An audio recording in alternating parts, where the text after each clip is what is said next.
Hey, it's Mark Ferguson with Invest for More. We're standing outside a fix and flip that is 95% done. Just have a few things to touch up here. I'll give you a walkthrough, show you the house, the numbers, and everything we did to it. Make sure you check out investformore.com for more information on my flips. Have our resources page, which shows before and after videos of just about everything, what we pay, the repairs, and what we sell them for as well. All right, so we bought this house for $301,000.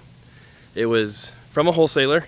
He got the lead, couldn't really come up with a price that worked, and then he referred that lead to me, so I ended up closing the deal. If you look at the before video, which we do have in the description, it was a very boring paint color, so we did paint the exterior. The roof ended up being okay, so we didn't have to replace the roof, and did quite a bit of other work inside, but we kept it a very economical rehab. So we're in Colorado, very hot market. You don't have to make houses perfect to get them sold. Well, we spent about $35,000 on this rehab, and we'll be asking around $420,000 for the house. So we just went through and blue tape. There's a few things we want to fix first. One thing we noticed is it's really dark. There's no light in the living room. We didn't pick a super dark paint, but still this feels really dark in here. Not sure, could have painted the ceilings white, but hopefully it's not a big deal. But we painted everything, new flooring everywhere, redid the kitchen, so new cabinets, just Home Depot, put in granite counters, new appliances, undermount sink, see all that. And then we actually ended up keeping this door because it was a super weird size, but we replaced the rest of the doors. You can see kind of the things are called the colonial style.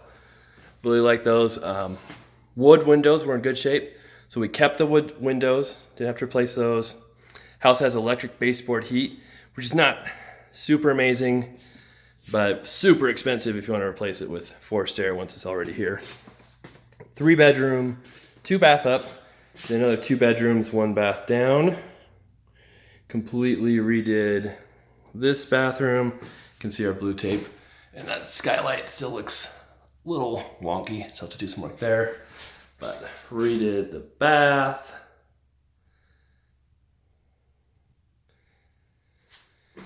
And for our materials, we get almost everything through Home Depot. I talk about that a lot, just because it's so easy for us. We have a Managed Pro account. So if you spend at least $125,000 a year at Home Depot, in that range, they'll give you a Managed Pro account, which is a step above the Pro account. We get 0.5% back on everything we buy there. It's a cashback bonus on top of the normal discounts we get going through the Pro room. We also partner with a local real estate club in Colorado, which gives us another 2% cash back on everything we buy. I put just about everything, this bathroom's completely redone as well, on my credit card, my Capital One card. It's another 2% cash back. So don't know why our contractor did the toilet paper holder like that, but he did. So, but anyway, so there's lots of ways to save money, lots of things that we try and do just to, you're doing 20 to 30 flips a year, saving money anywhere you can helps.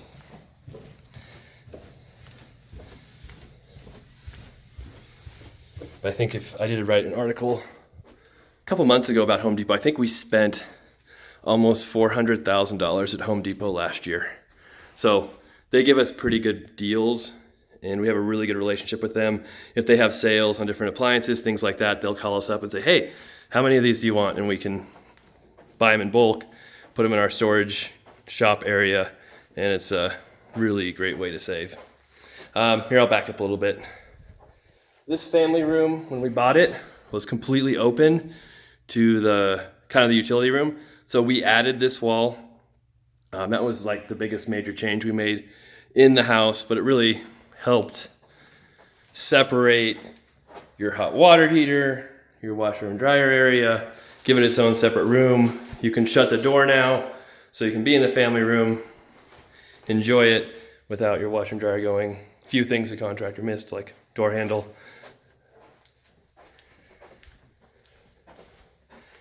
this weird little workroom. Didn't do a whole lot there, mostly paint. This bathroom we redid as well. You can see flooring we redid. Oh, I just noticed something we missed. The vanity doesn't have the pull knobs on it. And this shower we redid as well.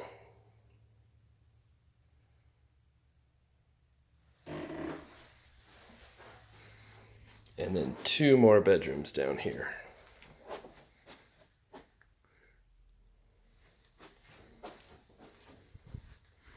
A lot of people ask about the egress windows. In Colorado, if the basement was finished prior to the law changing, which I have to double check, but you don't have to have an egress window.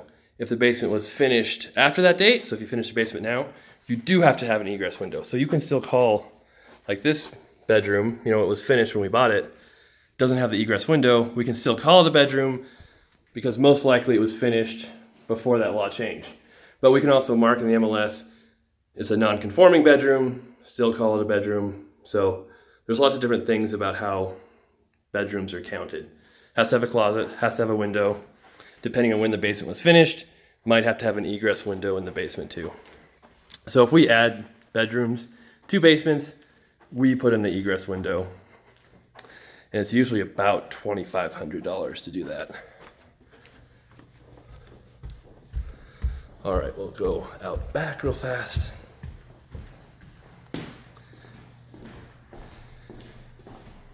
So, cleaned up the yard, didn't do a whole lot back here.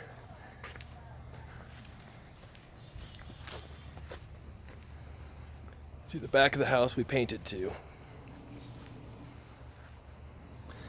So that's the property. Get it on the market here next week after those touch-ups are done.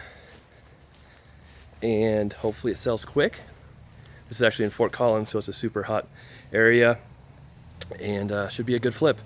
Pretty simple, pretty easy, and hopefully we make a decent amount of money on it.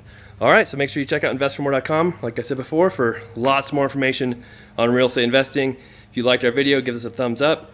And if you have any comments or questions, please leave them below. Thanks for watching.